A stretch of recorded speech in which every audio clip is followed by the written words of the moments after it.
What's up, guys? Welcome back to the AOT Chronicles, an Attack on Titan podcast. I'm your host, Ronnie. And I'm Chad. And we are here to cover Season 1, Episode 23, Smile, Assault of Stohess, Part 1. Is that how you say that? Yes. All right. And on mine, it was Raid on Stohess. Smile, Raid, Similes. Same exact word. The exact same. Anyway, let's get into this one. What do you say? What do you think about this episode? I'm here for it. Let me tell you, I am here for it. We're gonna get into the reveal, and we got a lot of side conversations to have outside of what just happens on this episode on the screens. Yeah. We start the episode, and what we come to know is Annie having a dream, and it's real short, but basically it just looks like she's being trained before waking up in her room. Did you catch anything other than that? Well, she was kicking ass, I'll tell you that. So like I said before, from the title, we are in the Stohess district of Walsina.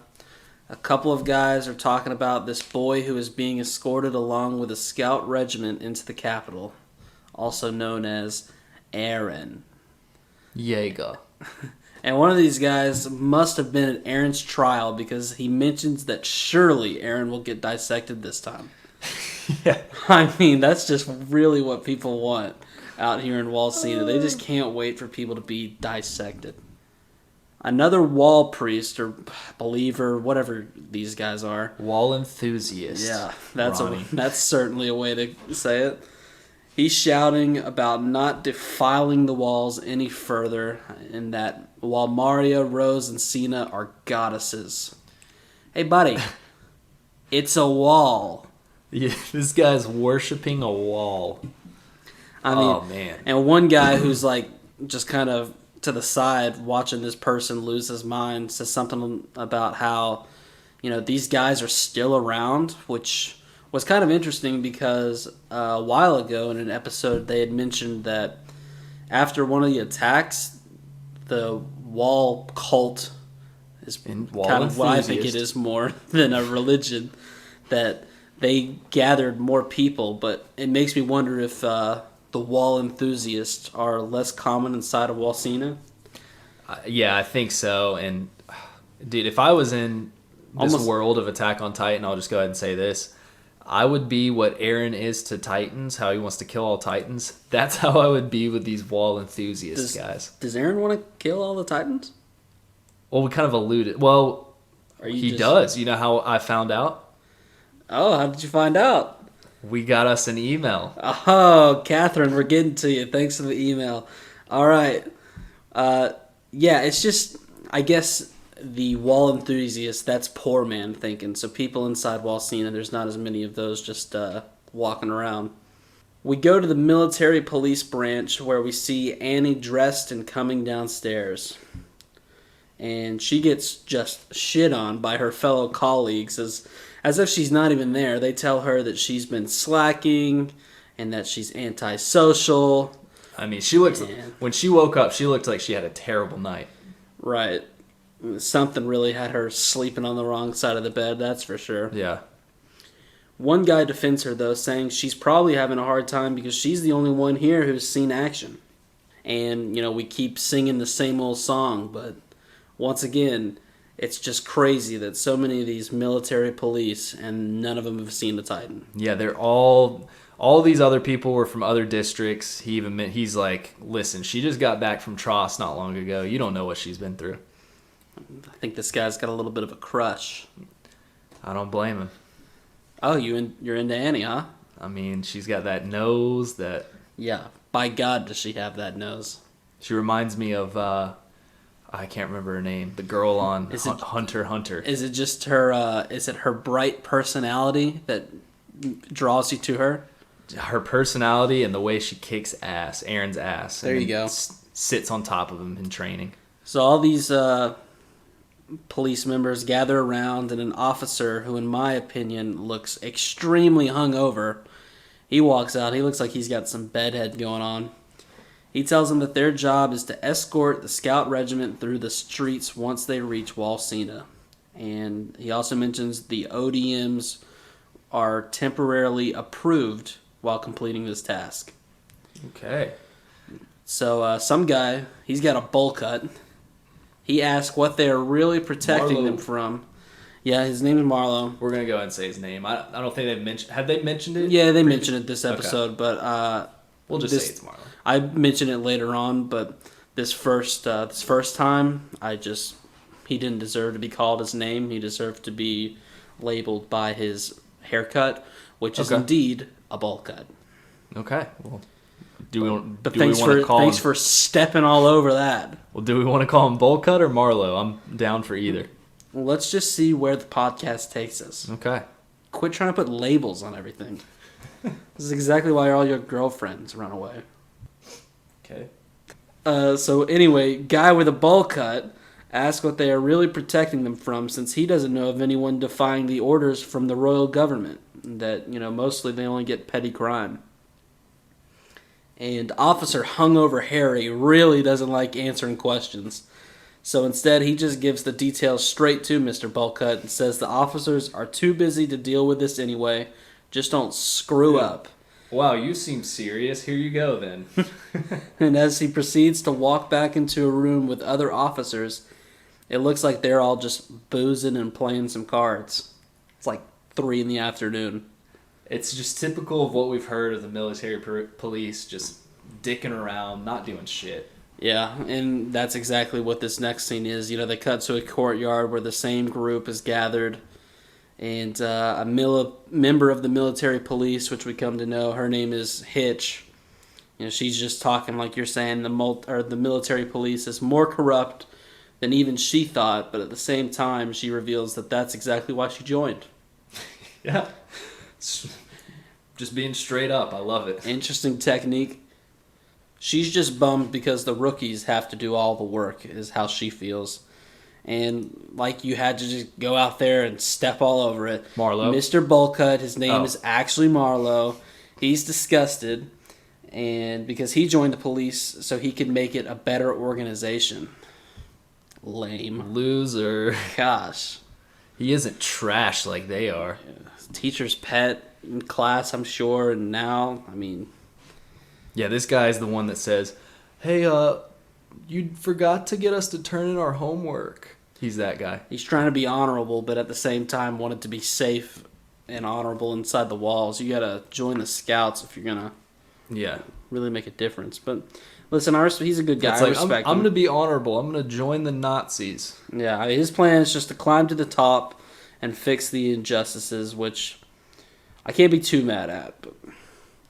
And when he says this, all of it's met with laughter from just every other military police member out here until Annie speaks up, causing everyone to shut up because it doesn't seem like they're used to this. I guess she doesn't speak out too often. She says if a do-gooder like him was in charge, it would spell the end for all of them. What do you think she means by that? Maybe if there really was a do-gooder up at the top, exposing corruptness and really shutting everything down, that bad that's going on, they wouldn't even need the military police. I don't know exactly what she means by that. But I'm just kind of alluding to that. Or it might be that she, like Hitch, she's all about the corruptness too, and they've got it pretty sweet right now. And if the do-gooder's in charge, they're going to actually have to start doing work. Real work, yeah. Yeah, I don't know what Annie's going for there. But she tells Marlo that she thinks he is an honest man, and it's tough to go against the flow of things. So for that, she respects him.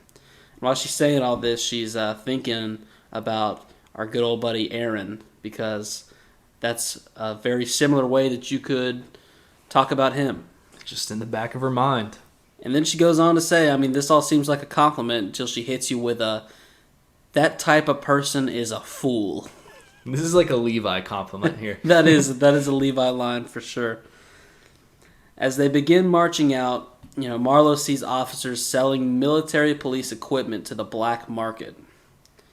And what do you think the black market consists of? Is it just people thieving?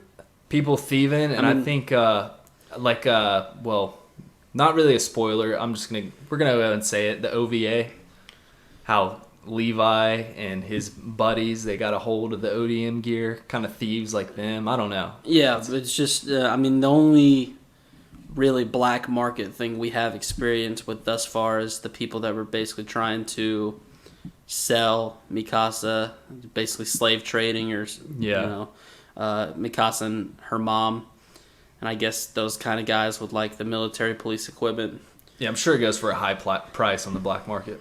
Marlowe tries to stop them and threaten to tell on them, and that only ends up with the officer, almost in a way respecting him, trying to blackmail them. So he attempts to just pay him off, yeah. He's like, "All right, buddy, I see what you're going for there. You just want a little change, and go buy you a female."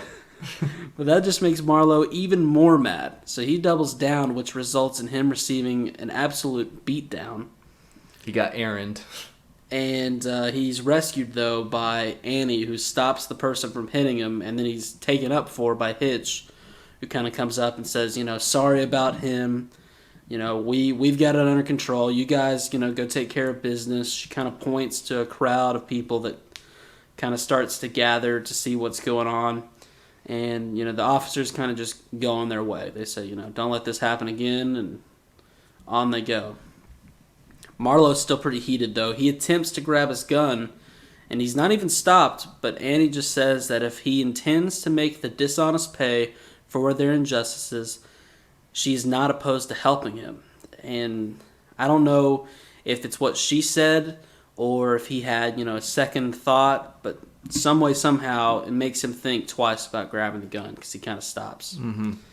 Did you have a feel there? Do you think it's because he's kind of cowardly about, what he's going to get himself into if he tries to shoot one of them? Or I think he definitely started thinking about the future. Yeah. And her just saying that kind of, made him rethink everything. And he's like, well, if I do this, what is actually going to happen to me? Yeah, it makes sense because he goes on to ask if the fools that she was mentioning earlier, would they have done it? And she says, maybe. What do you think? Aaron shooting these guys, or? Yeah, I think he is. I think the way it really goes is Aaron would shoot him, but if Aaron's there, Mikasa's 5 feet away and she's stopping him. Right. I think that's how that goes. So he's doing it, but he's being stopped by someone else. Because if there's one thing that Aaron has, it's a short temper.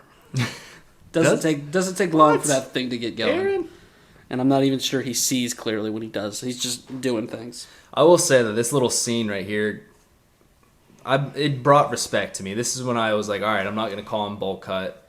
I'm calling him Marlowe. Yeah, then I respect that. And that's why I've started using his name more. Just the Bowl Cut, everyone has maybe attempted at one point. For me, it was when I was 4 and my mom decided what haircut I got. Love the pictures, very cute pictures. I'll post 77 of them on our website. Just go to thepodcastchronicles at gmail.com. That's the website. Yeah, it's a weird name for a website, but and that's... Yours was 4 when your mom was doing haircuts. For mine was when I was 22. My mom was also, whatever she decided is what haircut I got. And I did have a bowl cut for about a year. And that's why you guys have such a great relationship to this day. It's weird. Personally, let me just, sidetrack here for a moment. I think your relationship with your mother is beautiful. It makes me a little uncomfortable that she sits in the corner and watches us do this podcast. It seems like would have some other errands to run. I'm just glad that she has earphones on. She doesn't know we're talking about her right now. Well, she has earphones on, but I can see her phone from here, and it looks like she's playing a podcast that we recorded earlier. Is that... She doesn't really know where... I'm going to be honest, Ronnie. She doesn't know where she's at right now. Okay. How old is she? She's 52. All right. And I'm 39. All right, let's keep going with this. Yeah, sorry if I've made that awkward for you. And then Annie goes on to say, being seen as a person is all she really wants. Kind of a weird thing to say. Yeah, that's... It's almost like you're trying to tell us something. What were people seeing you as before? Because you look like a person. I guess all will be revealed in time, wink, wink. Wink, wink. The convoy enters Stohess when Annie is secretly called by Armin in the alleyways. Wait, before this, though, I want to say this is one of my favorite lines by Annie. Oh, wow, lay it on me. I think she said it right after this. She goes, I just want the weak who do get swept up in the flow to be considered human too. Beautiful. I think that's a good line because Annie almost seems like a stubborn bitch that just thinks of herself, and then throwing something like that at us, it's like, what's going on here? Yeah, I felt like I was trying to sprint to the finish line there. I do want to, you kind of said it, but we do always hear about how, I don't know how much we've heard about the military police being corrupt as much as it was just a place for lazy people to go because, nothing's really happening and Wall's seen it. It's just kind of a cushy job. But this did a really good job of showing this, basically just this intro to the episode, how soft the job really is and how easy they've really got it. And then on top of that, we see the corruption. So I thought they just did a good job here near the end of season 1, really laying that groundwork. Agreed. So anyway, the convoy enters Stohess when Annie is secretly called by Armin in the alleyways. He does the whole, "Psst, Annie, hey, Annie, come here." And so she... it's like he just doesn't say it loud enough, and she just keeps going. She just keeps walking, Eddie! And people keep looking like, who the fuck is that guy? And he's just like, sorry guys, I'll be back.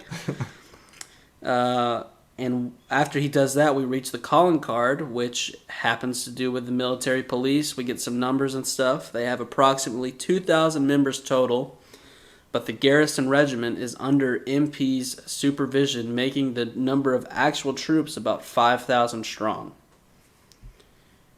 Which, for as big as these walls are and the distance, that's not that many people.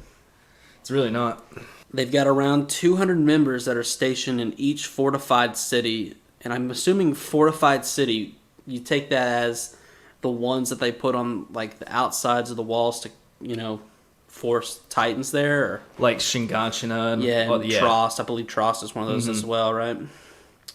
Their duties include managing the cadet corps and monitoring the garrisons, as well as commanding the fire brigades. I love the term fire brigades, by the way. I do too. If there's one thing I could do in the world, it'd be command a fire brigade. And you're going to be commanding fixed cannons. And that's exactly the fear I was getting ready to bring up. I say I want to command a fire brigade, and they're like, all right, first day of managing a fire brigade, come on up here. And they just take me and they're like, so here's your cannon. And you can't go back now. You've already committed. I'm not sure that's what it is. So Armin gets her into the alley, and he asks her for help in allowing Eren to escape from the capital. She initially refuses, which makes Armin pull out all the stops. Armin's not taking no for an answer. He says that they will kill Eren for not doing anything but trying to help if he actually has to go to this trial or whatever. I don't know if this is a second trial or just like a hearing. I don't really know. It was basically like when Zachary said, he was like, you get this one expedition. If you come back empty-handed, he's probably going to get handed somewhere else. Right. Or we're going to dissect him and make everyone happy. Which is what everyone wants. Armin goes on to say that the people in the government are unknowingly leading straight for human extinction. Because they're just not taking all this shit seriously. Yeah. Bunch of bozos. And whatever Armin says, I'm with. I mean, he goes on, he's getting extremely deep because Annie asks if she looks like a good person. Now, this is the difference between me and Armin. I would have said yes. Yeah. Or no, but you could be. Armin dives into this whole philosophy because he thinks people only calling someone a good person when they only call a person a good person when they want something from them. And he doesn't think there's anyone who is convenient to everyone, and being convenient to anyone is also convenient to everyone, which makes them a good person, because if everyone is convenient for one person, that might make you a bad person, but good people can be convenient, making them a good person. It's like if someone, when you were 14, asked if you like them, that's the type of answer I would come up with. Okay. But in the end, if you can follow it, it's kind of tricky. He goes on to say that if she were to say no, that would make her a bad person in his eyes, which is so deep. Because if you really think about it, let me let's give it the old Chaz and Ronnie buff and shine here. Okay. He's just saying, if I ask you to go help me move, yeah, and you say yes, I'm like, oh, that Chadley, what a good person. And if you just say no, going to dinner with my mom, I'm like, well, what a dick. Yeah. What am I supposed to do now? Sucks. It's just, that's human nature, and I think Armin painted that beautifully. And I guess it works on her too, because she finally agrees, and she puts on a ring right before following him. She's like, oh, let me put on my helper ring. We've all got one of those. And we cut to Annie, Mikasa, Aaron, and Armin, and they're just walking down the street, but no one seems to be around. And, they're beginning their journey to escape the capital. Aaron hopes that they won't realize John has taken his place. He thinks it's unlikely because they look so different. To which Armin has a great burn because he points out the fact that they have the same sort of mean, nasty look to them. I love that. I love Armin saying that. He's not wrong. So you both look like criminals. Yeah, I mean, as someone personally who has been told he's got a serious case of resting bitch face, I feel for my boys. Well, that's because you do, though. You definitely I know. do. I've been told. Well, it's not resting. It's just always. It's just bitch face? Yeah, just bitch face. I just feel like, I've got a resting bitch face, but if you get to know me, I'll really warm your heart. No, not really, but what you see is what you get, huh? Yeah. Okay. Fuck you too. To be honest, if we didn't have this podcast, I probably would never talk to you, Ronnie. But anyways, let's keep talking. Let's keep going. Okay. All right, let's get back to the pod. Annie doesn't understand why they couldn't have escaped. Wait, did we mention what Aaron said about Jean? This is super important. About his horse face? He has a horse face. Well, I was just trying to take the high road because I was talking about my bitch face, and I was just going to completely ignore the fact about your stupid horse face. Oh my, what? Me? Yeah. You think I look like Jean? Yeah. Horse face. You don't mean that. God, I can't. Annie doesn't understand why they couldn't have escaped before reaching Stohess. Yes, I'm sorry. Your son has a horse face. Mom, shut up. We're doing a podcast. Put your earphones on. Annie doesn't understand why they couldn't have escaped before reaching Stohess. Armin claims that it's because this layout made for an easier escape. Plus, due to the whole Jean ruse, it would give them more time to get further away because, they saw first they had to figure out that Jean wasn't Aaron, and then they had to go look for him, so that makes sense. Soon they reach an underground tunnel that was supposedly supposed to be for an underground city they were going to make but never did. So I don't know if this means that there was a second we've heard about the first underground city. I don't know if this was just going to be a tunnel that led to the same one or if it was going to be a second one. Something, yeah, something like that. I mean, there's a bunch of those even around here in Jamaica where we live. They really don't say, but we're just so detailed that we tried to figure it out for you guys. We'll let you know if we come up with anything later on. Maybe after a 23rd watch, we can get there. I know, I've only watched this one 17 times. But hey, if you do know what that's all about, shoot us an email. thepodcastchronicles@gmail.com. So they get here and Annie refuses to enter. She's claiming that she's afraid of the dark in cramped spaces, which coincidentally happens to be some of your favorite kind of spaces. Is that not right, Chaz? Yeah, actually, I sleep inside of a coffin at night. I've always thought that was weird about you. Yeah, well, if I wake up dead, I want to just be my family. I want to make it easy on them. I'm already in the coffin. They don't have to do anything to me. Can I ask you why you're the first man to act like he's going to be buried in a coffin in 537 years? I think most people go with caskets nowadays. Well, coffins... You just got like a nice handmade wooden coffin. It's a coffin, and I would like it to be mummy-styled.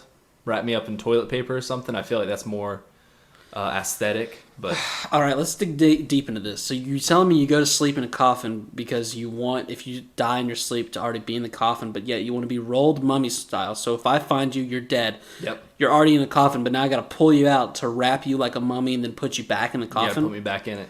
That's it. I think I got to give you a big fuck you for that one, Chad. Well, I'll be dead, so it won't matter. So she's not going down there. Aaron loses his mind, starts to yell for her to get her ass down there. But Annie starts to get curious. You know, she wants a piece of that ass. She states that there are no civilians around, and we pan out and we see scouts hiding on roofs and in alleyways. Looks like some sort of trap. It's a trap. This is when, you know, if you hadn't been picking up on something before, brain might start be turning a little bit. She notices that Armin was behaving strangely and asks why she had Marco's ODM gear. Ooh.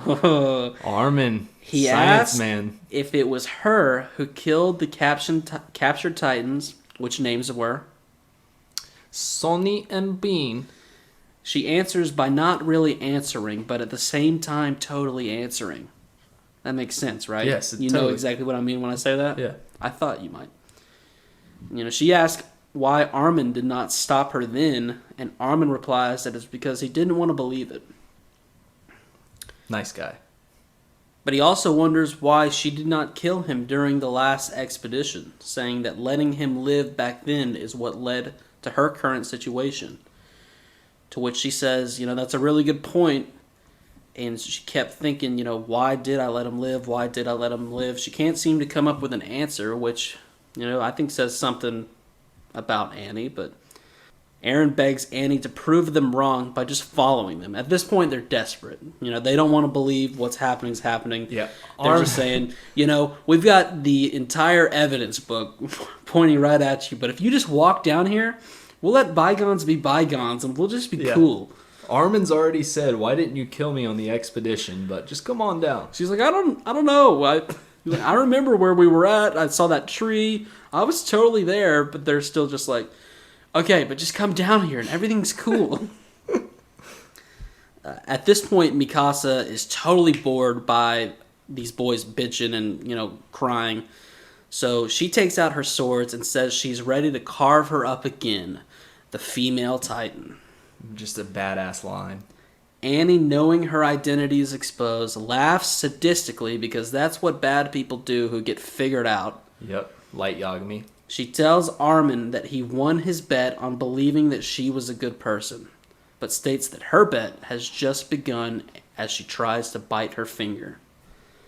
Armin shoots a signal flare, that is, and the hidden scouts jump out and rush to her, trying to prevent her from transforming, which they must have done. I don't know if Annie went for a slow motion bite, because her finger was right there and these guys got on her quick. I would get on her quick, too. Anime timing. Whoa, Chad! I just mean I would rush over there. Your to mom stop is her. right there. She's got her headphones back in. If she doesn't fucking leave this room, I swear to God. You guys have such a weird relationship. They tackle her limbs from different directions and gag her to prevent her from biting herself. You got anything there for me? No, I think you're doing great. All right. But alas, she succeeds in transforming into a Titan using a little blade/dagger thing she's got hidden on her ring. And that she pulled a pro gamer move. You could say that for sure. Confirming her true identity and presumably killing the poor men that were restraining her due to just a lightning/explosion that takes place when Titans transform. Yeah, that sucks. They were on top of her. Thankfully, Mikasa was fast enough to see what was going on and dragged Aaron and Armin underground in order to protect them from the blast. End of episode.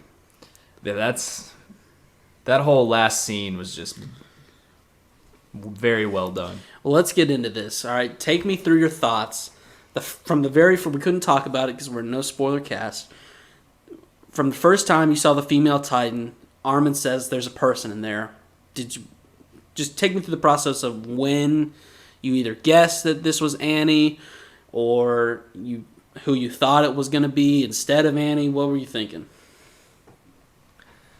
At first, I was thinking, I'll be honest with you, the first time I watched the first season, I thought Erwin was a sketchy guy. I knew a lot of people trust him and stuff. I thought he was almost in on it, the way he was being mysterious. Yeah.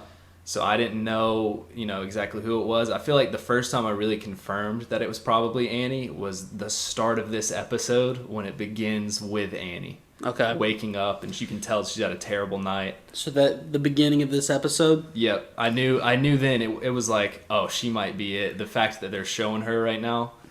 So, my answer is kind of funny. First, I will say, I guess my two lead suspects when the female Titan first arrived was Krista, because she finally got like the first bit of screen time, like that episode or the episode before. Mm-hmm.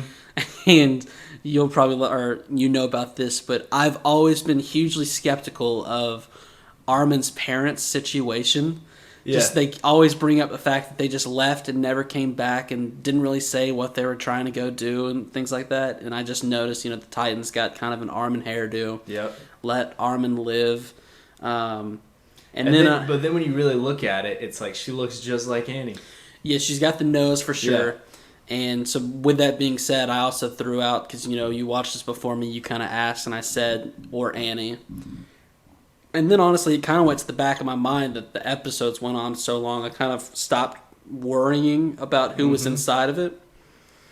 And I think I had a little gap in between my viewing after that last episode. It was a little slow, so I probably didn't keep watching. And so when this episode started with Annie, I didn't really put two and two together, so unfortunately, I didn't even really put together she was the female Titan until, right at the beginning of the scene when she starts acting weird, and I guess as soon as you cut and all those people are on the roofs, that's when it really hit, and I was like, holy shit, what a great reveal. And then, the ring, that's awesome. That's just genius by her. She knew something might be going on. Armin had this all set up. It's Armin. Let's just go back to Armin, dude. Armin is just a genius, man. He's just figuring it all out. I would love for everyone to, email us, thepodcastchronicles@gmail.com. Let us know when you figured it out, what the moment was that you figured it out. Speaking of emails, like I said, I'm a man of my word. We keep it real. We had to get to Catherine, who sent in some feedback. Once again, she just sent a really nice message. She liked to call us out for not knowing that Arlert was Armin's last name. Ronnie's fault. Well, yeah. Isn't it amazing how Chad just went along with it and didn't correct me, even though I clearly thought it was some nickname made up, but yet he's saying, oh, I totally knew it was Arlert all along. I didn't want to make you feel bad. That's so Chaz. And then she... Thank goodness she did this, dude. She brought up the fact that Aaron...